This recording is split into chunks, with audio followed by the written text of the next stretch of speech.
All right, so we've got our X puzzle problem. So anytime we have three terms and when A is equal to 1, so that just means that we don't have a number out in front. There's just that imaginary 1 that we know is there.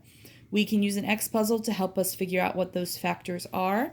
So remember, when you make your X puzzle, the number at the back, that's what your product needs to be. And then the coefficient in the middle, that's what your sum needs to be. So we have to figure out two numbers that when we multiply them, we get 16. When we add them, we get 10. So hopefully you would know you would want 8 and 2. And the nice thing about just basic X puzzles is once we know these two numbers, we can do our final answer.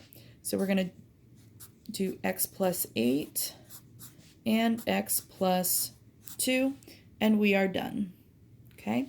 Second one here, we have x squared plus 5x plus 6. So in my X puzzle, I need two numbers that multiply and give me a product of 6.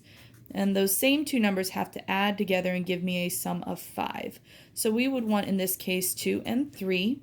And now, again, since there was no number in front, this is just our basic pattern that we would need x plus 2 and x plus 3 as our factors that would multiply and FOIL out to be our problem. Okay. The other day we did those problems that were x to the 4th. So remember, these are really no different. They have a similar look to them other than the change in the power here.